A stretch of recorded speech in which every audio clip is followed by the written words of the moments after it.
Si us sembla, començam. Bon vespre a totes i tots, gràcies per ser aquí. Me presento primer, som Joan Gaissart, som director general d'Energia i Canvi Climàtic del Govern de les Illes Balears. Avui és un dia, crec que prou especial per Menorca, o Manco a nivell Balears, Manco per mi, en l'àmbit energètic. Avui teníem la jornada de llançament d'un procés força il·lusionant que són les directrius estratègiques de Menorca. El Manco, la primera reunió del grup d'experts que han treballat l'àmbit energètic. S'ha fet ja una feina molt important a nivell tècnic de part des de l'IME per fer una primera diagnosi i una foto de què és Menorca a nivell energètic ara mateix, com estan, quins són els principals indicadors, quines són les tendències. L'objectiu d'avui era un grup de gent especialitzada en l'àmbit energètic a nivell menorquí, a nivell balear, a nivell internacional, hem volgut reconèixer una mica el context d'aquesta diagnosi en el que és l'àrea de Menorca.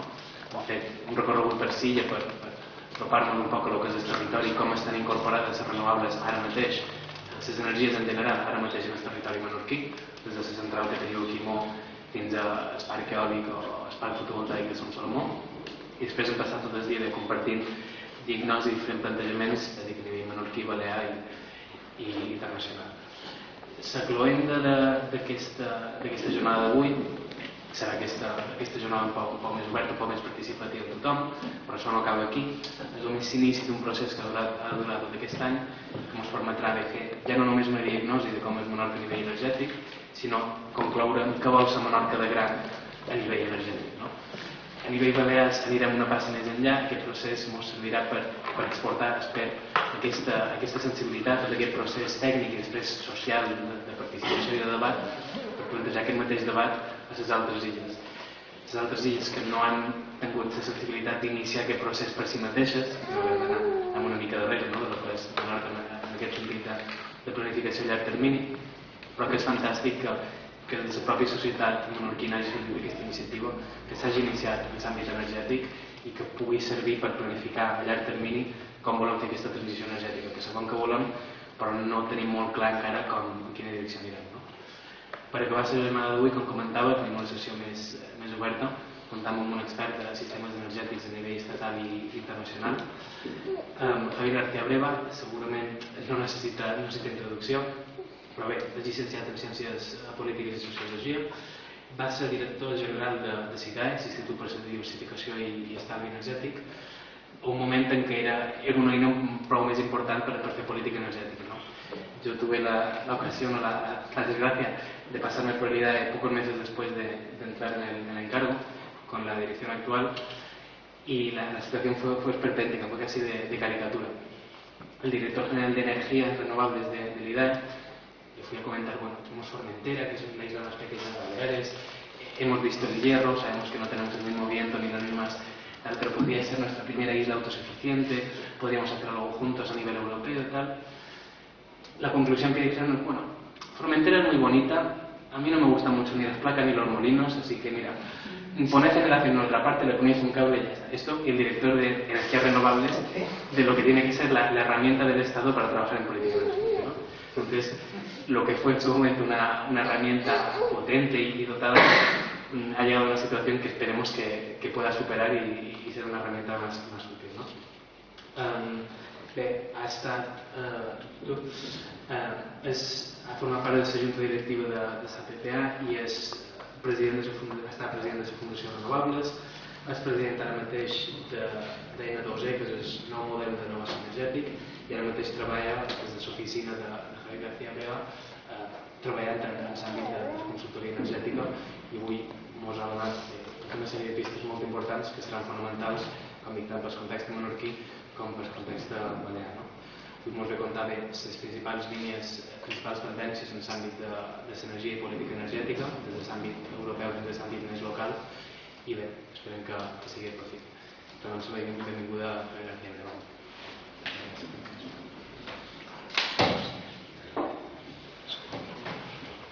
Muchas gracias, Joan. Lo que has contado del IDAE me ha llenado de emoción, porque a mí hace 10 años más o menos me pasó lo mismo, pero con el Ministerio. Yo era el director general de IDAE y cuando yo iba al Ministerio me decían lo mismo que también se hacía en IDAE. Entonces, las cosas no han empeorado, sino están exactamente igual, y a mí me daban respuestas peores todavía. Desde el Ministerio y los responsables en aquel momento de un gobierno que había en sede parlamentaria se había comprometido concretamente palabras textuales del presidente del gobierno de entonces, a hacer más renovables y menos nucleares. Y bueno, pues yo me lo creí. Pero bueno, aquello me dio la posibilidad de conocer Menorca, porque yo vine a Menorca a inaugurar el Parque Esmila con el entonces ministro, que no voy a nombrar, y lo que pasa es que fue un viaje relámpago. Vinimos por la mañana, se inauguró el parque y el ministro leyó lo que dijimos que tenía que leer y nos marchamos. Y entonces yo la verdad es que no tuve oportunidad como en esta ocasión, y yo agradeceré siempre a Jesús Cardona que me haya invitado a estar aquí, porque solamente en este día pues he conocido toda Menorca y me he hecho cargo, no de todos vuestros programas, porque realmente eso es para alguien que viene de la península.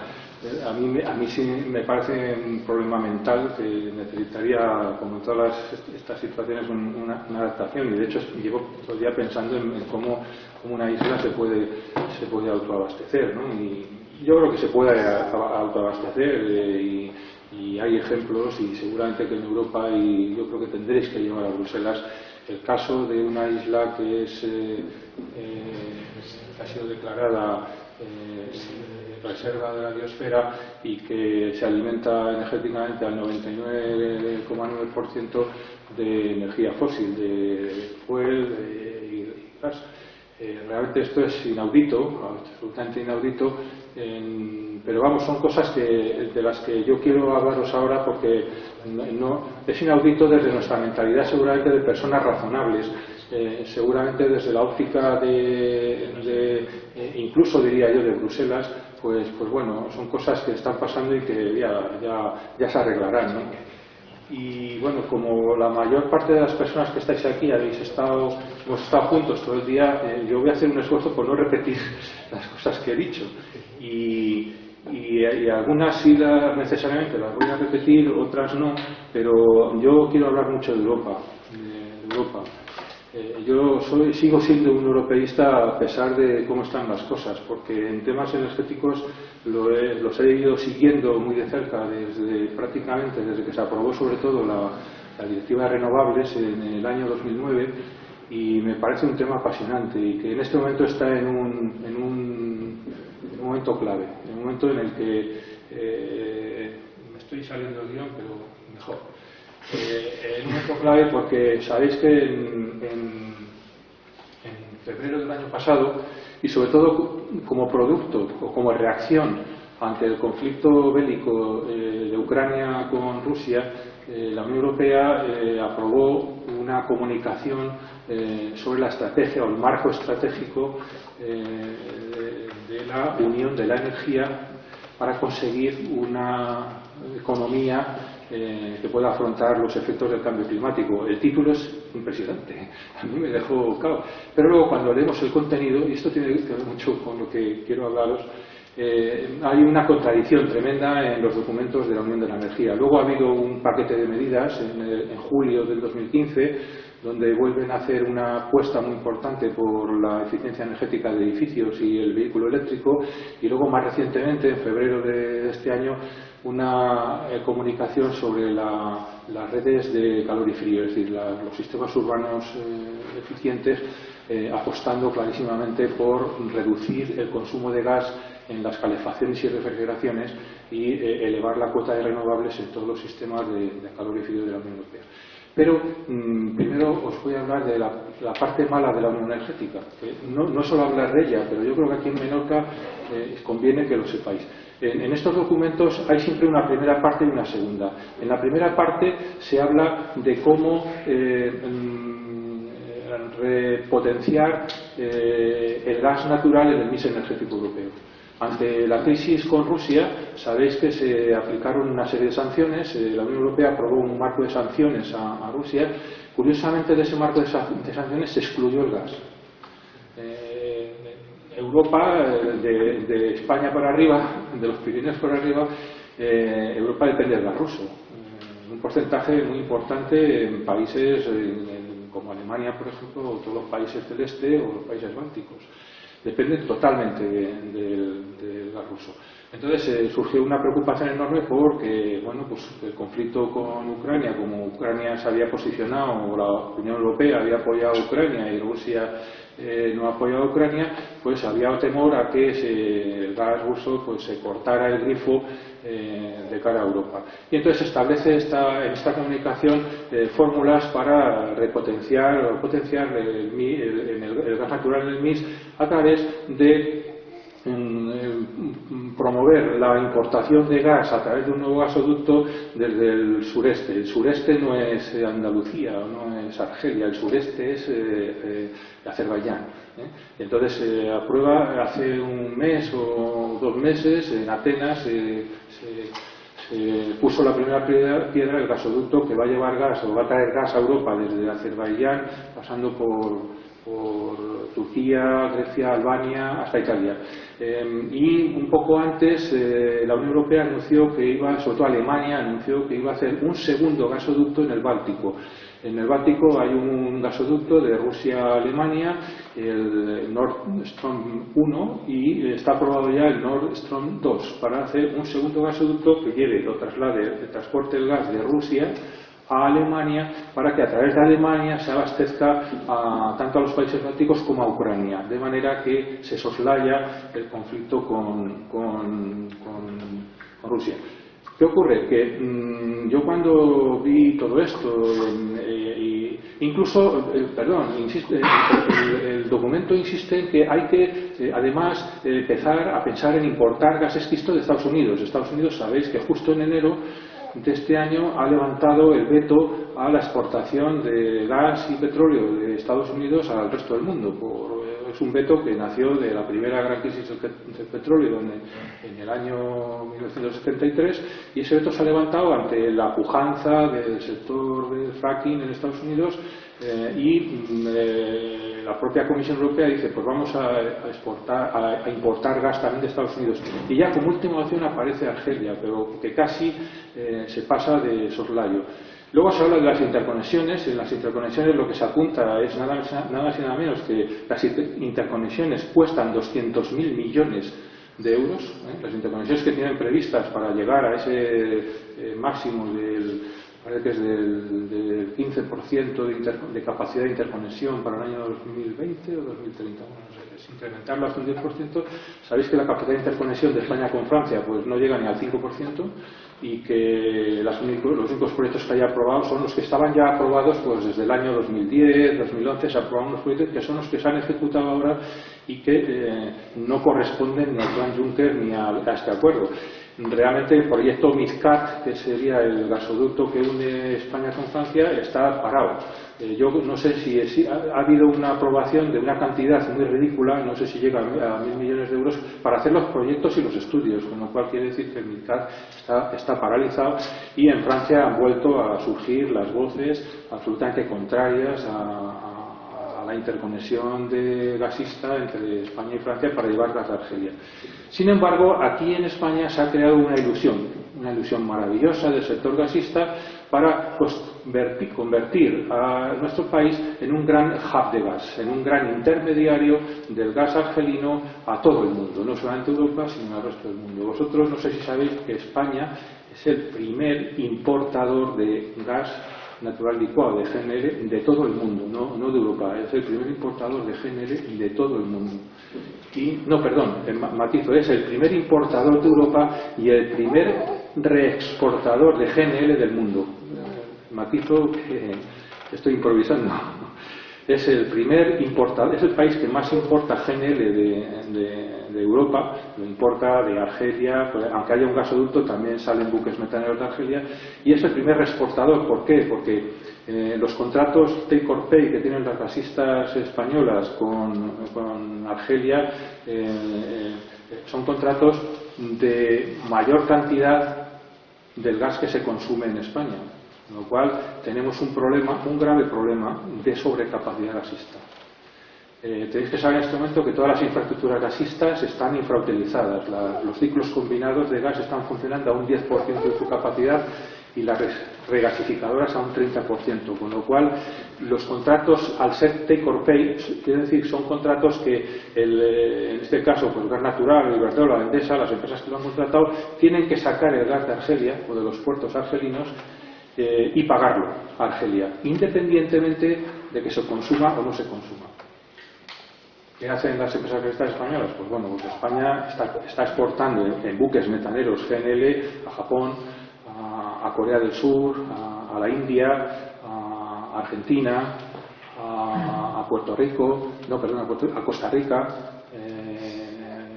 Es decir, prácticamente últimamente las empresas gasistas españolas incluso han firmado ya contratos de suministro de gas esquisto de Estados Unidos. Algunas de ellas, como Gas Natural, lo va a vender a las compañías que han comprado fuera de España. Endesa, Gas Natural, lo va a vender a Chile, y Endesa, como es italiana, pues lo venderá a quien quiera.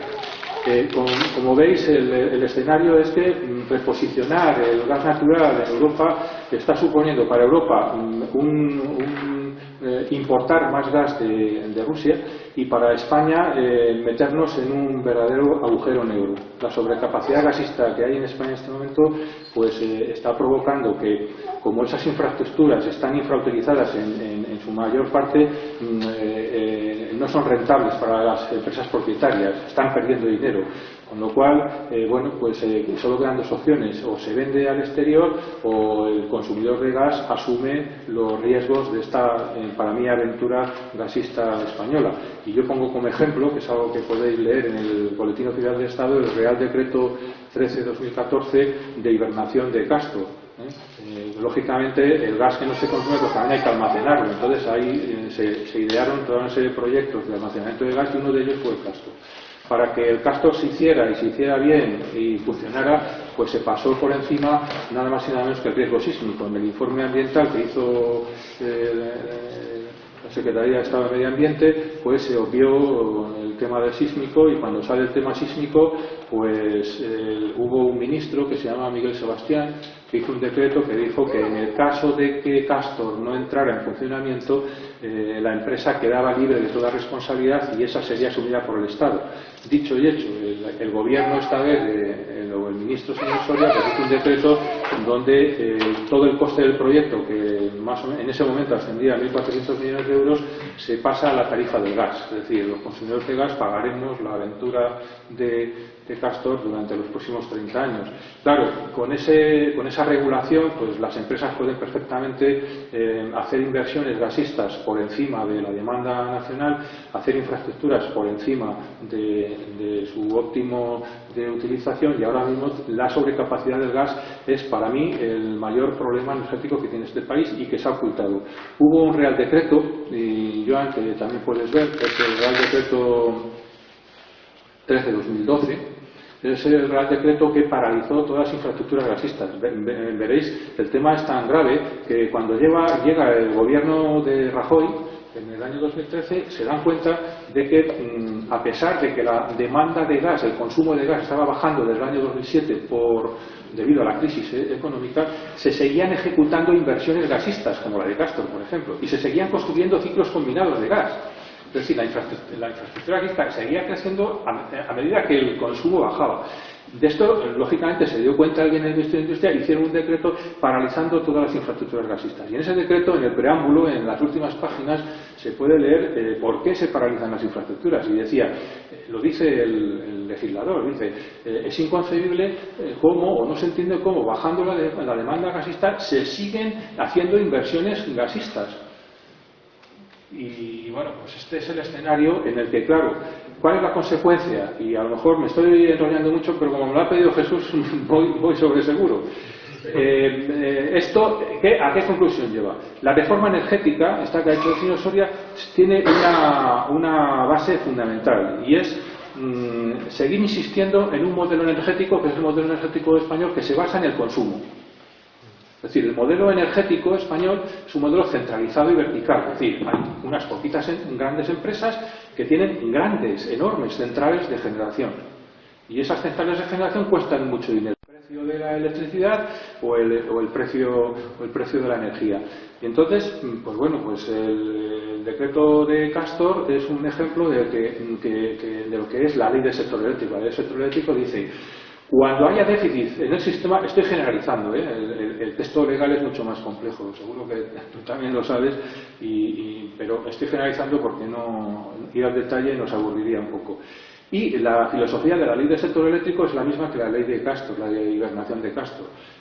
La hibernación de Castor dice: como ha habido un error en el tema sismológico, para garantizar la seguridad de las personas, de los bienes y del medio ambiente, hay que hibernar Castor y el coste se traslada a los consumidores. Esa es la ley de hibernación de Castor. Lo dice en el preámbulo.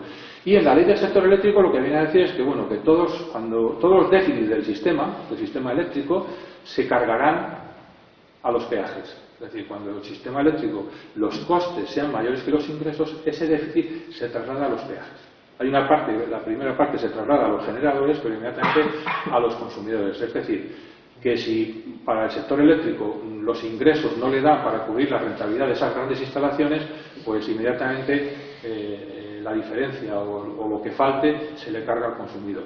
Y esa es la razón por la que esta es una medida muy importante que nos ha desanimado a muchos y a muchos inversores, y es que no sé en qué años, pero me parece que fue en el año 2012, 2013, subieron el término fijo de potencia hasta un 100%. Ahora mismo, vosotros lo habréis podido comprobar, yo lo he comprobado en mis facturas, que hay meses al año, incluso según qué tipo de vivienda, hay muchos meses al año, que pagas más por la energía que has contratado que por la energía que has consumido. Esto yo os lo he contado en Alemania y no se lo creían. Digo, aquí esto no existe. Y digo, joder, pues veniros a España. Esto es demencial, por una razón, porque desanima cualquier inversión en eficiencia energética. Es decir, si yo, consumidor, quiero hacer actuaciones o inversiones en eficiencia energética con un término de potencia muchísimo más elevado que el término que mide el consumo de energía, las inversiones en eficiencia energética no sirven para nada, porque no voy a ahorrar energía. Aunque ahorre energía y consuma menos, el término fijo de potencia me lo van a cobrar igual, con lo cual no voy a ahorrar nada. Entonces, la razón de esto es porque, para que sepáis, más o menos los peajes, a través de los peajes, se ingresa aproximadamente el 80% de los costes del sistema. Con lo cual es fundamental que el sistema se base en el consumo. ¿Por qué? Porque con el consumo aumenta la facturación y con la facturación aumenta los ingresos del sistema y se cubren los costes del sistema. Este es el modelo. Y ese es el modelo por el cual, cuando a mí esta mañana me decía y me contabais que Joan, además, pues un poco los planes que tiene Gas Natural, porque yo lo voy a decir, de gasificar Menorca, pues yo me quedé alucinado. Os lo digo de verdad, no se puede hacer eso. No se puede gasificar una isla como Menorca simplemente porque hay que vender gas. Hay que vender gas, como sea. Y el sistema gasista español es tan deficitario, por no decir ruinoso, que lo que está intentando pues la patronal Sedigas y las empresas gasistas es elevar como sea el consumo de gas. Y pongo ejemplos. En la estrategia de rehabilitación que ha mandado el gobierno de España a Bruselas, lo que se dice es que para rehabilitar un edificio no hay que contar con las renovables, que son muy caras y se amortizan en muchísimos años. No hay que contar con el CO2, porque es muy difícil contabilizar el CO2. No hay que contar con los dispositivos inteligentes, como los contadores inteligentes, porque encarecen mucho la rehabilitación del edificio. Para rehabilitar energéticamente un edificio, la fórmula fundamental en zonas urbanas es el gas natural. Y esa es la estrategia de rehabilitación que ha mandado el gobierno, el Ministerio de Fomento, a Bruselas. Pero el Ministerio de Industria el año pasado sacó una estrategia de vehículos con energías alternativas. Vean. Y claro, cuando alguien os hable de energías alternativas, no son renovables, es gas. Y el vehículo con energías alternativas es el autogás. Fundamentalmente GLP, que es lo que le sobra ahora a Repsol por las orejas y tiene que vender GLP como sea. Y entonces el Ministerio de Industria sacó el año pasado una estrategia de vehículo con energías alternativas que hace que el objetivo de vehículos con autogás sean 300.000 unidades para el año 2020 y el objetivo de vehículos eléctricos es 150.000 unidades para el 2020. Y 1.190 puntos de recarga en toda España. Que ahora mismo hay 1.000, es decir, que solamente 190 puntos nuevos de recarga de aquí al año 2020. Claro, yo cuando lo vi dije, bueno, esto es absolutamente demencial. ¿Por qué? Porque hay que vender gas como sea. Y yo, sinceramente, no sé si os ayudo o os perjudico, pero en este tema debéis de ser inflexibles, porque no se puede llenar una isla como Menorca con canalizaciones de gas cuando realmente no es necesario, porque os van a meter en una serie de gastos, una serie de costes, que luego cuando veáis la factura del gas, pues diréis, hombre, para esto no merecía la pena. Sobre todo por vuestras, digamos, condiciones climáticas. Yo he hablado con arquitectos vuestros y, hombre, yo creo que aquí la rehabilitación se tiene que plantear desde otro punto de vista, no tanto a lo mejor con respecto al uso de la energía, como decir, oiga, ¿cuáles son las características bioclimáticas del edificio? ¿Cómo está la envolvente del edificio? ¿Cómo tengo yo que modificar? Que eso es más importante que las instalaciones. Las instalaciones vienen cuando el edificio ya es eficiente, entonces es cuando hay que meter renovables y estudiar otras formas energéticas. Con lo cual, todo nuestro sistema energético está basado en el mayor consumo. Eso, evidentemente, ¿a quién perjudica? Al consumidor. ¿A quién perjudica más? Al futuro del país. Porque si dijéramos que, dicen, bueno, es que hay que consumir más energía renovable, pues bueno, ahora hablaremos de eso. Pero no, es que es consumir más gas, sobre todo más gas natural, y a mí me preocupa mucho cuando, sobre todo estas personas que defienden el hub de gas, nunca dicen que el gas es de Argelia. Porque el gas no es nuestro, España no tiene reservas de gas, no tiene ninguna, y todo el gas lo trae fundamentalmente de Argelia. Vosotros habéis conocido algún país moderno, que haga depender en más de un 60% de un solo suministrador sus necesidades de gas. Es España. España se abastece en más de un 60% de sus necesidades de gas de un solo país, de Argelia. Y de Argelia no voy a hablar, simplemente buscar una noticia de Argelia en los periódicos españoles y os daré la enhorabuena si la encontráis. Bien, ¿cuál es el modelo que Europa está planteando? Y ahora voy a la parte buena de la estrategia de la Unión de la Energía. La parte de la eficiencia energética yo sí os recomiendo que la miréis. La miréis perfectamente porque está hablando en concreto de, primero, el primer objetivo que se plantea la Unión Europea es reducir la dependencia energética y reducir fundamentalmente las importaciones energéticas. Tenéis que saber que España dedica un 4% de su PIB a importar gas y petróleo y carbón. Es decir, un 4% de la renta nacional se va a Arabia Saudí, Argelia, a Rusia, a Nigeria, todos los años, no una vez cada década, todos los años. Y el año pasado, que fue el año donde el precio del crudo fue más bajo, fueron 38.605 millones de euros, los que dedicamos todos los españoles de nuestra renta a pagar a Arabia Saudí, a Argelia, Rusia, Nigeria. Claro, la primera preocupación de Europa es hay que reducir esta factura, porque para Europa es menos del 4% del PIB, para Europa son 400.000 millones de euros, que es algo menos, La dependencia a nivel de Europa es de un 50 y tantos % y la de España llega casi al 80%. Y entonces, la primera preocupación de la política energética europea es reducir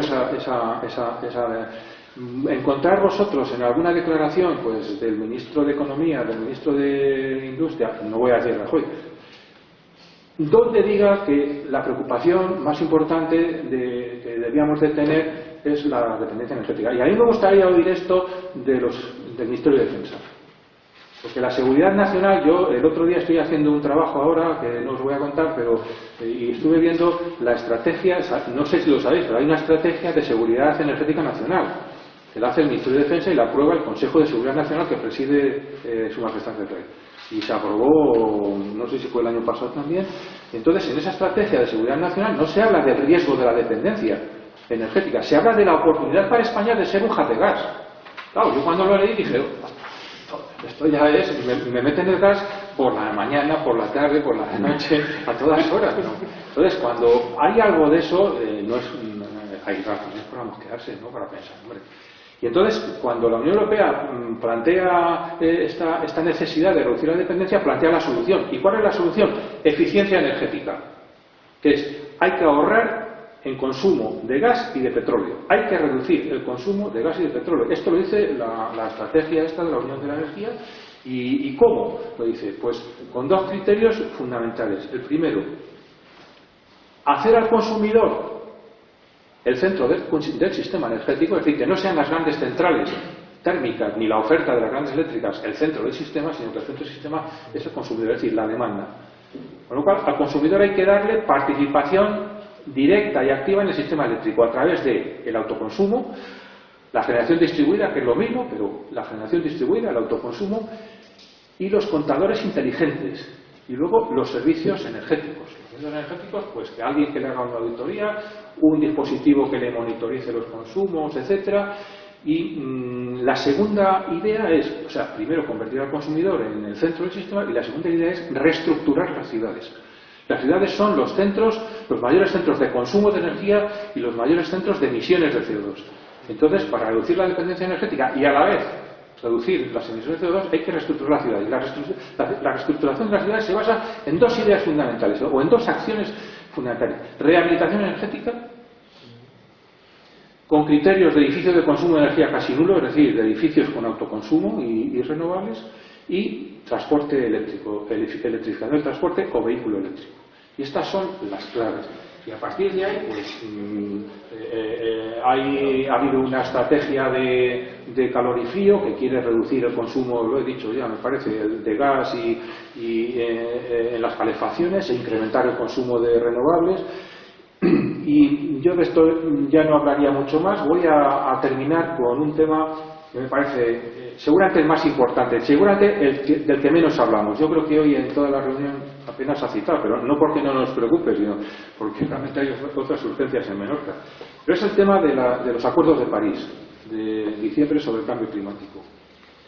A mí me preocupa, yo lo he dicho hoy y lo vuelvo a repetir, yo era y sigo siendo escéptico sobre los acuerdos del clima de París por una razón, porque todavía no se han visto los compromisos nacionales de momento los 155 países que firmaron en Nueva York el Acuerdo de París. Ahora tienen que presentar los compromisos nacionales para luego al año que viene ratificar el tratado. España tendrá que ratificar el tratado porque la vicepresidenta para todo firmó la vicepresidenta del gobierno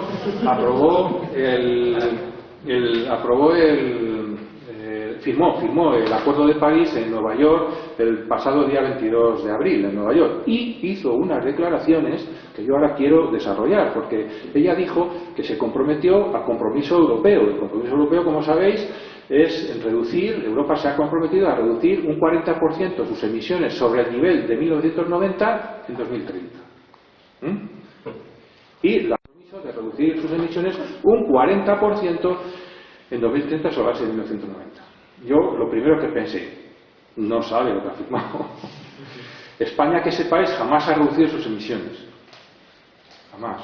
Yo voy a dar un dato, estoy hablando de memoria, si me equivoco pues no me lo toméis en cuenta, pero hay un informe que está bien, que se publica todos los años, es del Observatorio de la Sostenibilidad de la Cátedra de P de la Universidad de Comillas. Entonces, desde el año 2000 las emisiones por el uso de la energía en España han crecido un 38%. Desde el año 2000. Un 38%. Hay otras fuentes que hablan de un 30%, tal, pero bueno, yo de la cátedra de la Universidad de Comillas me fío. Es gente muy digamos, para mí muy creíble. Un 38%. El compromiso de España, del protocolo de Kioto, que no cumplió, no ha crecido un 15% sus emisiones, que era el compromiso de Kioto, sino que las ha aumentado hasta un 38%. Con lo cual ahora España, si hacemos caso a lo que ha afirmado o ha afirmado la vicepresidenta del gobierno, es que las va a reducir un 40%, es decir, aumenta el 38%, un 40%, vamos, increíble. Yo sí voy a decir, porque no ha habido ninguna fuente oficial, ni del Ministerio de Industria, a lo mejor así sí te lo han dicho, pero ni del Ministerio de Medio Ambiente, Agricultura y Medio Ambiente, que están todos desaparecidos cuando hay una consultora, que a mí no me gustan nada, porque todas al final venden gas, por otra cosa. Hay una consultora que se llama PricewaterhouseCoopers, que hizo un informe el año 2014, me parece, sobre el cambio. Un informe que a mí me gusta porque está hecho por gente de Factor CO2, que es una empresa que se dedica a la huella de carbono y a trabajar sobre proyectos internacionales de CO2, y bueno, pues algo sabrán de ello, ¿no? Y entonces yo los datos que voy a dar de lo que supone reducir un 40% de las emisiones están sacados de este informe. En principio, cumplir con ese 40% de emisiones supondría triplicar la potencia renovable instalada. En España ahora tenemos 33 gigavatios de potencia renovable instalada. Sería triplicarla, o sea, llegar casi a un 80 gigavatios de potencia renovable instalada. O sea, triplicar lo que hay. Triplicar lo que hay. El informe de Pricewaterhouse añade también la hidráulica y añade 25 gigavatios de hidráulica, con lo cual nos iríamos a una potencia instalada renovable mínima de 100 gigavatios, comparado con los 33 que hay ahora. Imaginaros, la legislación lo impide en este momento, eso lo sabéis todos, ¿no? Hay una moratoria renovable y no se ha levantado, con lo cual esto no se podría cumplir. La segunda medida sería aplicar la Directiva de Eficiencia Energética de Edificios en lo que se refiere al edificio de consumo de energía casi nulo, aplicándolo estrictamente ya en toda la edificación, en toda la nueva edificación y la rehabilitación de la edificación existente. Ir a que el concepto de edificio de consumo casi nulo de energía, que os he contado antes, no dice nada de esto. En tercer lugar, el vehículo eléctrico. Yo en esto exagero mucho. Yo digo que todos los vehículos tienen que ser eléctricos si queremos reducir las emisiones. Yo no digo cuál tiene que ser el porcentaje, pero evidentemente tiene que ser un porcentaje muy alto sobre las ventas totales de vehículos los que tengan que ser eléctricos. Tiene que ser un porcentaje muy alto, simplemente porque el transporte es el sector. Y hay una cuarta pata, me parece, la cuarta, que esta casi nunca se cita.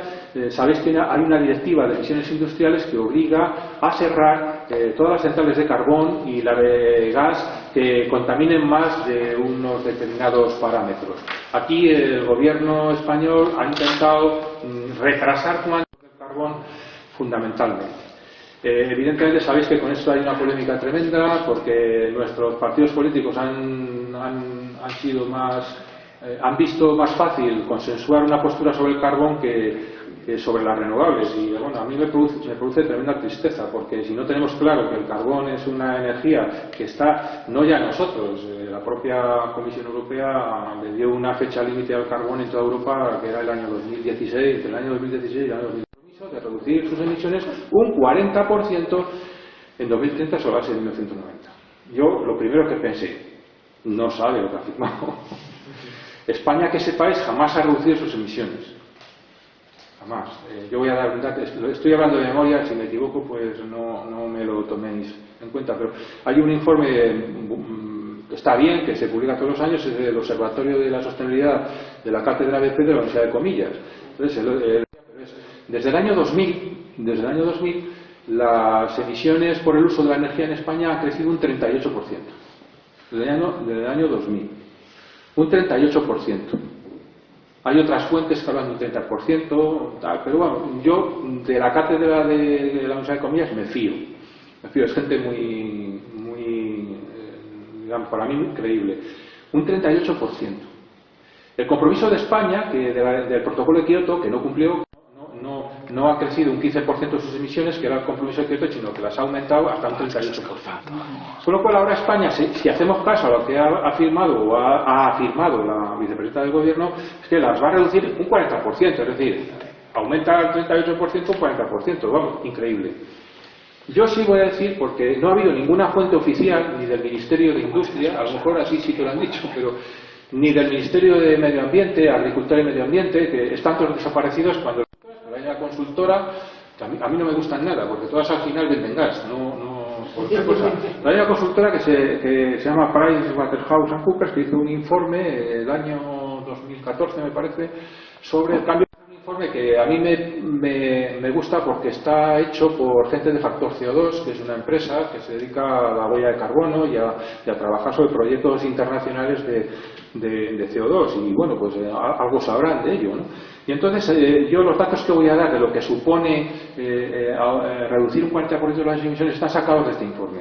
En principio, cumplir con ese 40% de emisiones supondría triplicar la potencia renovable instalada. En España ahora tenemos 33 gigavatios de potencia renovable instalada. Sería triplicarla, o sea, llegar casi a un 80 gigavatios de potencia renovable instalada. O sea, triplicar lo que hay. Triplicar lo que hay. El informe de Pricewaterhouse añade también la hidráulica y añade 25 gigavatios de hidráulica, con lo cual nos iríamos a una potencia instalada renovable mínima de 100 gigavatios, comparado con los 33 que hay ahora. Imaginaros, la legislación lo impide en este momento, eso lo sabéis todos, ¿no? Hay una moratoria renovable y no se ha levantado, con lo cual esto no se podría cumplir. La segunda medida sería aplicar la Directiva de Eficiencia Energética de Edificios en lo que se refiere al edificio de consumo de energía casi nulo, aplicándolo estrictamente ya en toda la edificación, en toda la nueva edificación y la rehabilitación de la edificación existente. Ir a que el concepto de edificio de consumo casi nulo de energía, que os he contado antes, no dice nada de esto. En tercer lugar, el vehículo eléctrico. Yo en esto exagero mucho. Yo digo que todos los vehículos tienen que ser eléctricos si queremos reducir las emisiones. Yo no digo cuál tiene que ser el porcentaje, pero evidentemente tiene que ser un porcentaje muy alto sobre las ventas totales de vehículos los que tengan que ser eléctricos. Tiene que ser un porcentaje muy alto, simplemente porque el transporte es el sector. Y hay una cuarta pata, me parece, la cuarta, que esta casi nunca se cita. Sabéis que hay una directiva de emisiones industriales que obliga a cerrar todas las centrales de carbón y la de gas que contaminen más de unos determinados parámetros. Aquí el gobierno español ha intentado retrasar el carbón fundamentalmente. Evidentemente sabéis que con esto hay una polémica tremenda porque nuestros partidos políticos han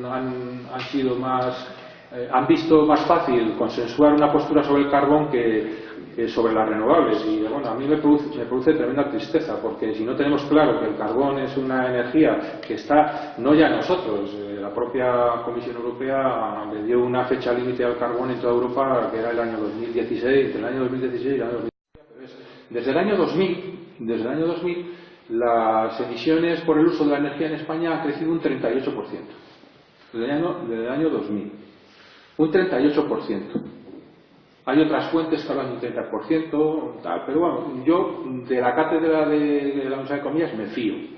Es gente muy digamos, para mí muy creíble. Un 38%.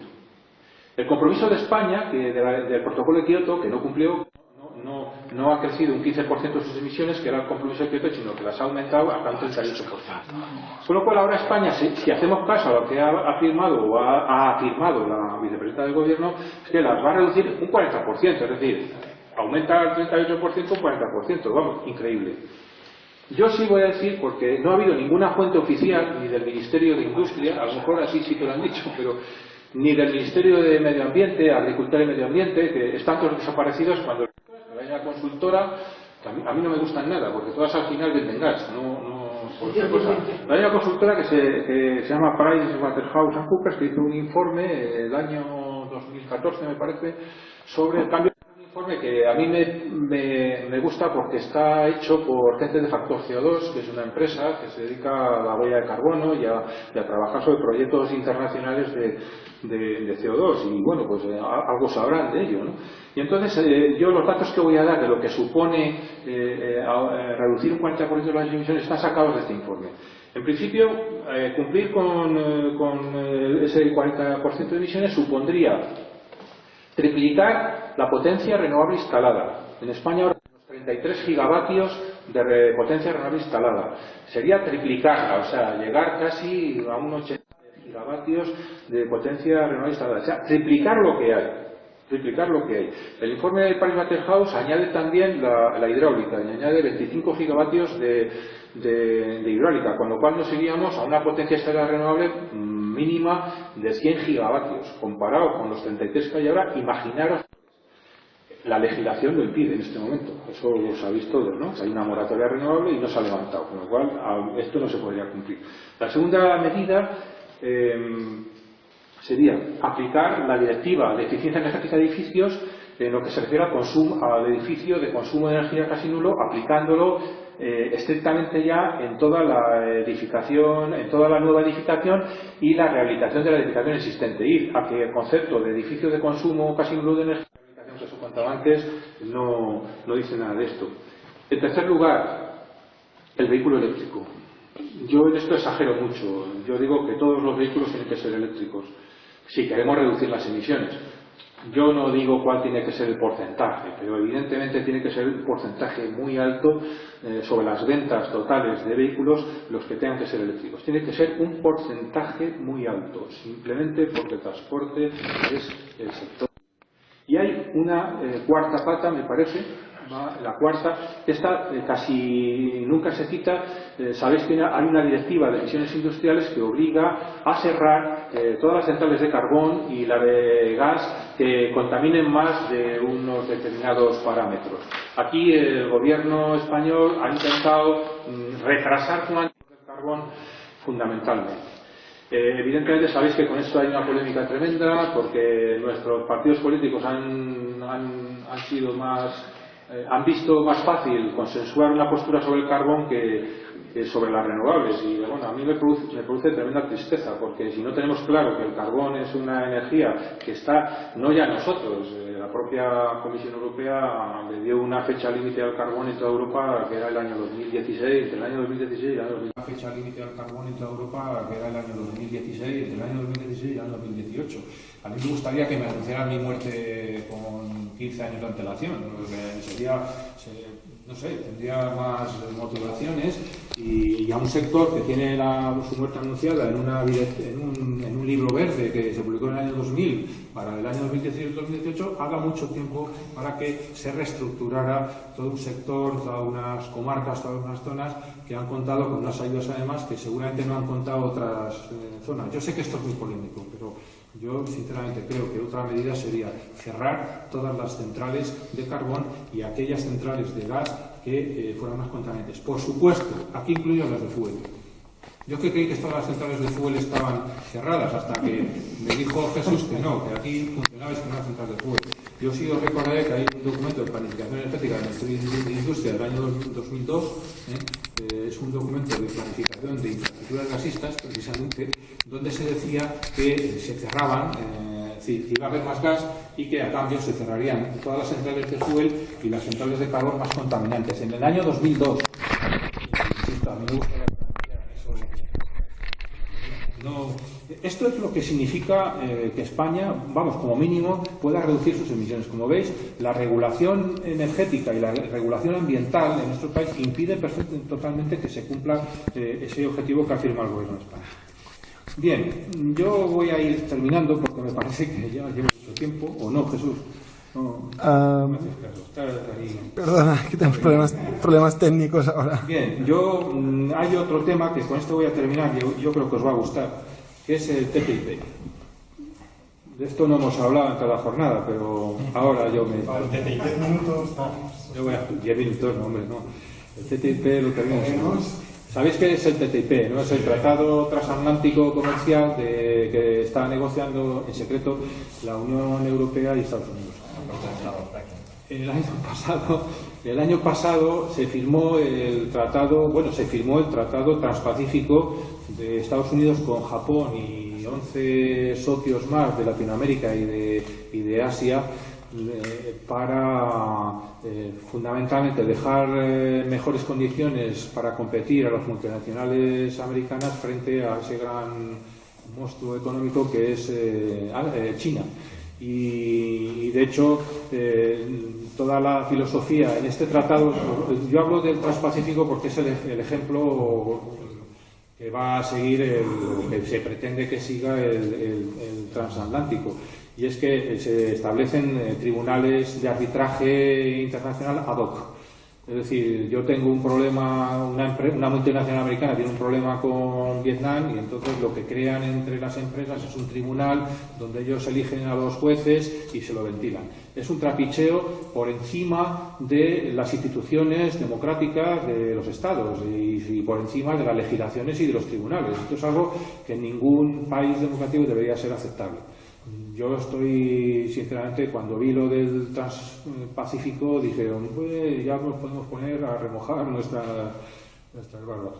Y ahora se está planteando, sabéis que Obama visitó Europa hace no sé cuándo, y hace muy poco, muy recientemente, ahora va a visitar España, ya sabéis cuál es la intención.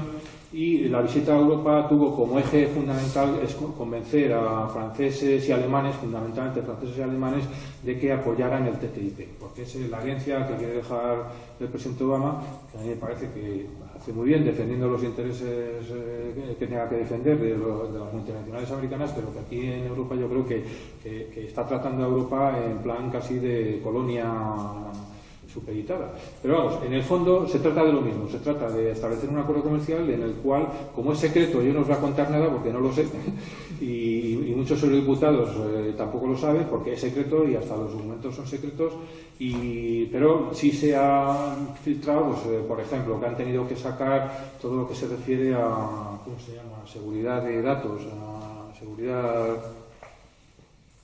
Protección de datos. Todo lo de protección de datos lo han tenido que sacar porque Europa evidentemente sabe a través del caso Snowden que el respeto que tiene Estados Unidos a la protección de datos. Entonces Europa ha exigido sacar el tema de la protección de datos. Esto a quien perjudica notablemente es a las multinacionales tecnológicas de Silicon Valley. No las voy a citar tampoco, pero sabéis quiénes son. Tienen un poder tremendo y son los mayores eludores fiscales de Europa, sobre todo. Europa, debéis de saber que pierde todos los años 70.000 millones de euros por la elusión fiscal de estas multinacionales americanas. Entonces, el sacar, por ejemplo, esto sí es una noticia que ha salido en los periódicos, por eso la cuento. Cuando la Unión Europea, si quiere sacar la protección de datos, pues dices, joder, ¿qué es lo que habrá, qué es lo que no habrá quedado por ahí? Y entonces, una de las cosas que quieren imponer los americanos es tribunales de arbitraje. ¿Y eso qué tiene que ver con nosotros? A mí me lo preguntaron en Madrid, oye, ¿y esto qué tiene que ver con la energía? Bueno, pues tiene mucho que ver por lo que voy a contar. España tiene un sistema energético que os voy a decir la situación. Las redes de gas, de Enagas, las empresas Enagas, que tienen las redes de gas, CLH, que tiene los oleoductos, y Red Eléctrica de España, que tiene las redes eléctricas, aproximadamente el 60% de su accionariado son inversores extranjeros, fundamentalmente norteamericanos y árabes. Las empresas eléctricas pasa 3/4 de lo mismo. El mayor accionista de Iberdrola es un jeque árabe, es el IPIC. ¿Sabéis qué es el IPIC? Es el Fondo Soberano de Abu Dhabi, que, sí, hombre, tenéis que saber porque sale todos los días en el Bernabéu. Es la empresa que publicita ese tipo de fútbol. Y entonces los fondos soberanos árabes y las multinacionales y los fondos de inversión americanos pues también tienen, excepto en Endesa, que es italiana, la propiedad, más de aproximadamente el 60% del accionariado de las grandes eléctricas españolas. ¿Por qué las eléctricas españolas? Os hablaba de ese modelo de consumo, es que me surgen datos y no voy a parar. Claro, ese accionariado extranjero, como podéis imaginaros, no está para defender los intereses de España, está para defender el dividendo. Por eso, fijaros, en las empresas energéticas españolas todos los años elevan su dividendo, incluso aunque pierdan dinero. La única que lo ha rebajado ha sido Repsol. Se ha jodido. Si encima Repsol sube el dividendo, se la comen. Porque el inversor extranjero que viene a CLH o a Enagas, pues evidentemente lo que quiere es rentabilidad, y la rentabilidad le dan los dividendos. Con lo cual las empresas españolas siguen manteniendo en sus balances muy sobrevalorados sus activos gasistas, por ejemplo, cuando realmente habría que depreciarlos porque están infrautilizados. Bueno, pues los tienen muy valorados. ¿Para qué? Con esa valoración, el rating, las empresas de rating, Standard & Poor's y estas, no rebajen el rating y puedan aprobar subidas de dividendo, con lo cual los accionistas extranjeros están muy contentos y siguen comprando jugadores en la primera división. Sí, es broma, lo hago para que os entretengáis, porque si no, lo que os cuento es muy aburrido. Y Ya no sé ahí... sí. Evidentemente, con eso, imaginaros que mañana hay otro gobierno en España. Es un gobierno que quiere cambiar, no cambiar España, ni cambiar el mundo, simplemente cambiar el modelo de negocio energético que os he contado. Y quiere transformarlo en un modelo de negocio energético basado en el consumidor, en los servicios a los consumidores y en la generación distribuida. Joder, el accionista de Endesa, ¿cómo lo va a ver? Bueno, a lo mejor el accionista de Endesa lo ve bien. Enel no creo que... a lo mejor me he equivocado. Pero el accionista de Repsol, el accionista de Iberdrola o de Gas Natural... Y si llega ese gobierno y toma medidas con cambios regulatorios sobre lo anterior, ya os podéis imaginar lo que va a pasar al Tribunal de Arbitraje Internacional y tal. Si se ha firmado el TTIP tal y como está, crearán un Tribunal de Arbitraje tal y el consumidor español tendrá que pagar el lucro cesante o las indemnizaciones que quiera el inversor extranjero por eso. Seguramente yo estoy equivocado y soy un exagerado y llamarme lo que queráis. Yo es lo que pienso, os lo he contado. Estoy encantado de estar en Menorca, me habéis tratado muy bien. Yo espero volver y estoy muy agradecido a Jesús y a Joan, a todas las personas que habéis estado escuchándome y soportándome. Espero volver, de verdad que os lo agradecería enormemente. Y nada más, muchas gracias.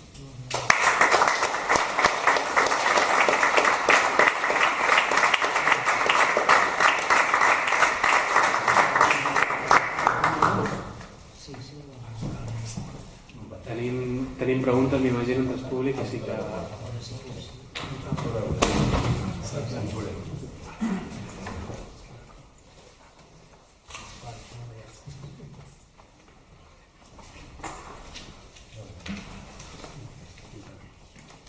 Yo quería hacer una pregunta.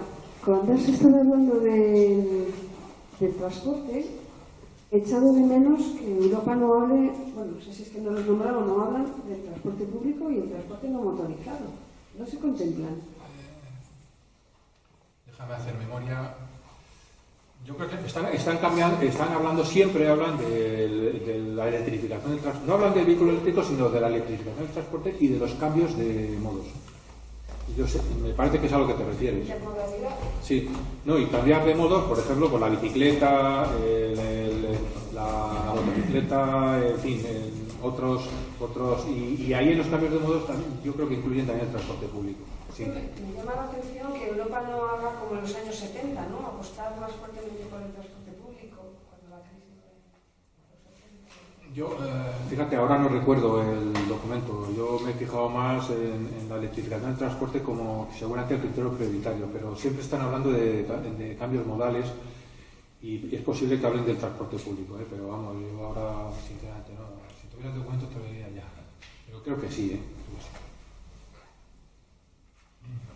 De todas maneras, suele ser bastante usual que la Comunidad Europea, que es una comunidad económica europea, dice cosas y cada país hace cosas.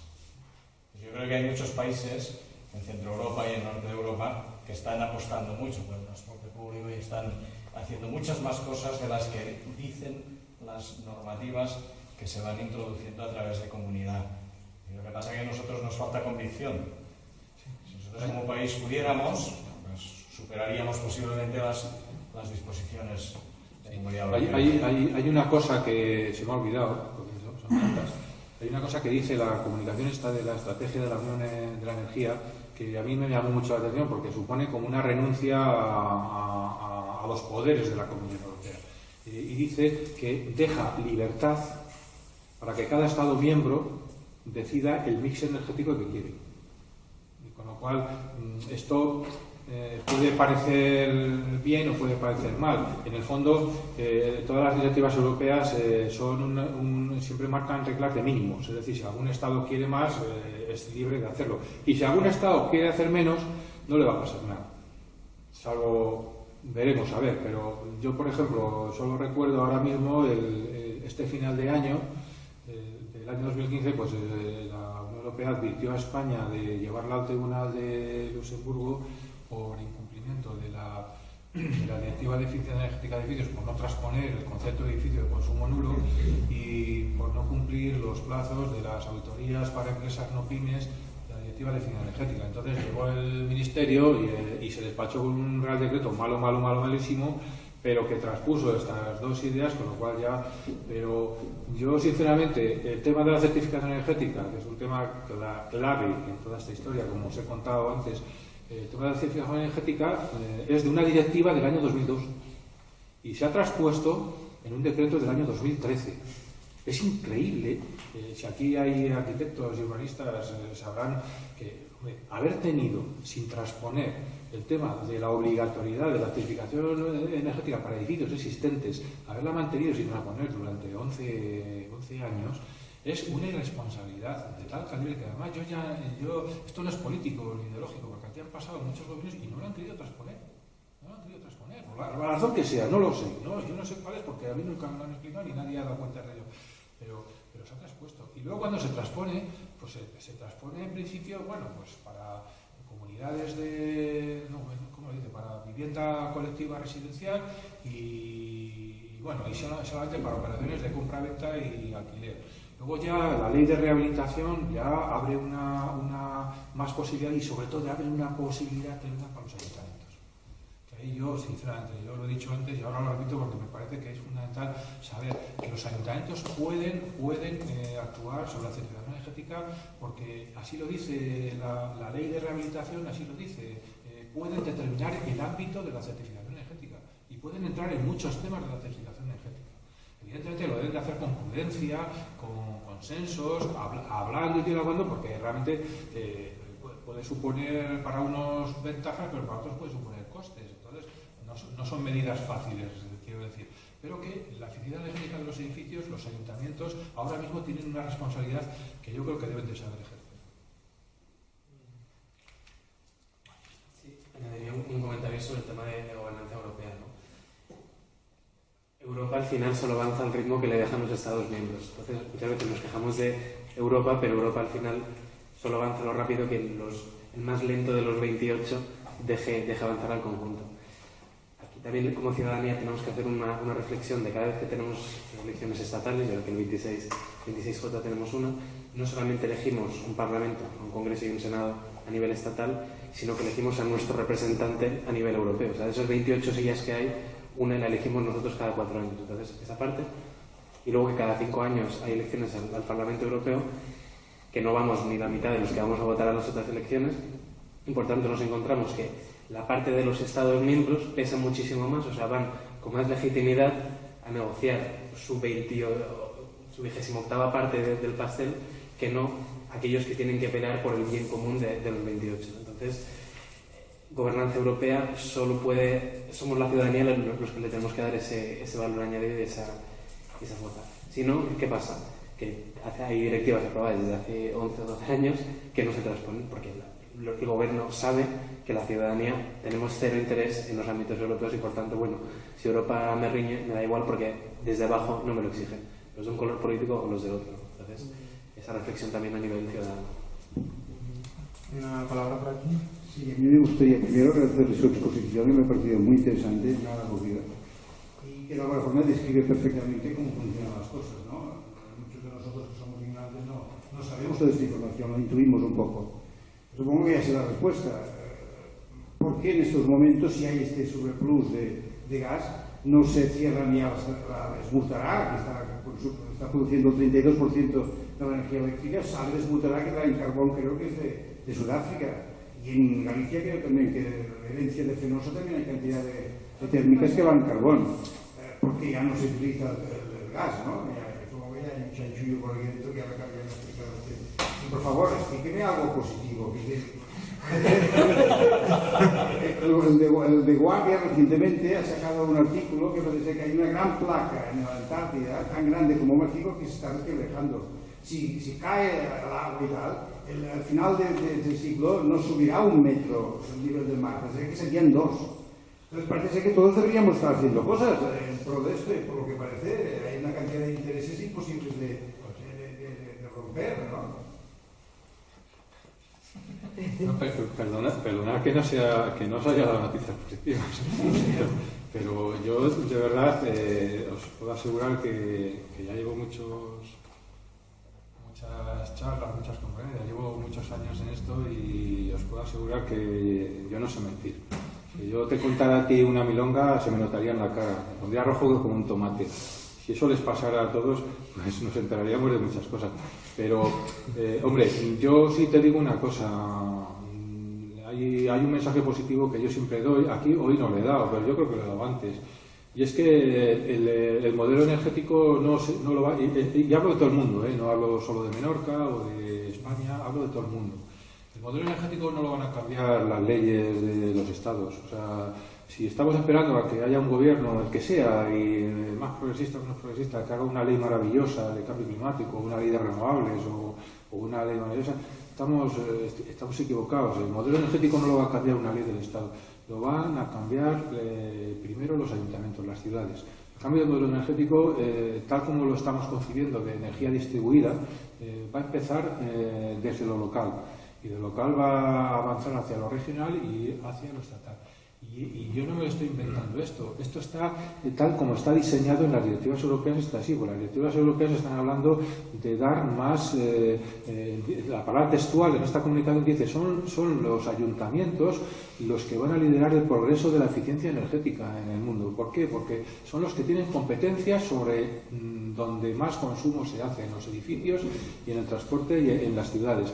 Y yo creo que hay instrumentos, yo los he contado, pero sería otra conferencia, en las directivas europeas, incluso en la ley de rehabilitación española, hay instrumentos que los ayuntamientos pueden seguir para cambiar el modelo energético hacia un modelo más distribuido, sobre todo un modelo más mirando a lo que necesita el consumidor para consumir solo la energía que necesite, ni un kilovatio más y ni un kilovatio menos. Ya hay soluciones.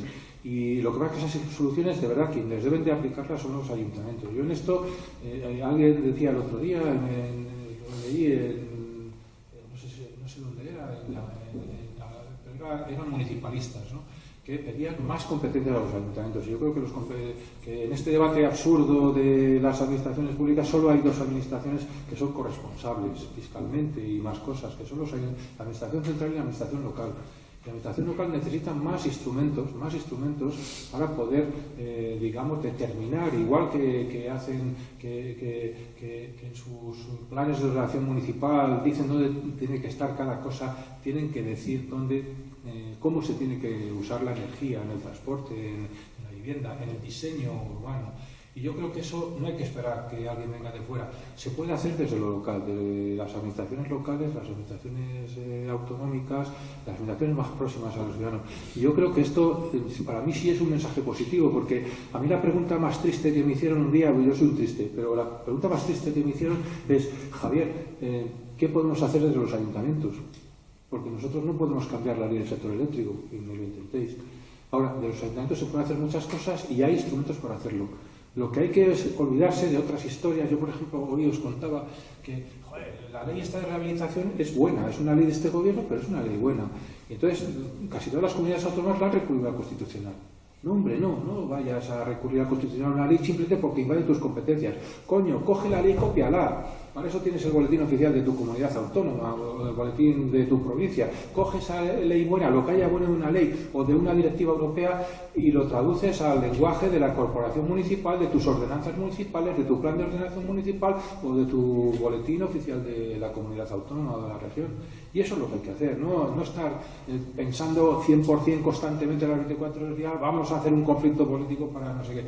Yo no represento a nadie, os lo juro, no a ningún partido político, ni ninguna manera de pensar, pero yo pienso que el tema de la energía necesita mucho consenso, porque yo estuve en Cataluña y me decía, oye Javier, ¿qué tenemos que hacer si fuera para que Cataluña sea independiente? Porque aquí pensamos que la energía nuclear, estáis locos, estáis totalmente locos, ¿no? La eficiencia energética, el ahorro de energía, es la clave de todo, el ahorro de energía. Y el ahorro de energía no se empieza por el Estado, ni por el gobierno regional, que tiene mucho que ver, se empieza por lo local. Porque es un problema, lo hablábamos todos y yo, cultural. Y el problema es que si de los ayuntamientos no se impregna a los ciudadanos, como en la jornada de hoy se ha dicho, como ocurrió con la cultura del agua. La cultura del agua se racionalizó el consumo de agua fundamentalmente de los ayuntamientos, las ordenanzas municipales del agua, etcétera. Y aquí hay que hacer lo mismo. Yo sí estoy defendiendo desde hace un año, nadie me escucha, pero estoy defendiendo que los ayuntamientos tienen que empezar a hacer ordenanzas de la luz y ordenanzas de la energía. Aunque se ponga un enfrentamiento, seguramente y tal, pero hay que estudiar bien las competencias de cada uno y empezar a estudiar. Si un ayuntamiento te obliga a hacer el edificio con tales requerimientos, uno de los requerimientos tiene que ser el uso de la energía, necesariamente, porque si no, ¿de qué estamos hablando?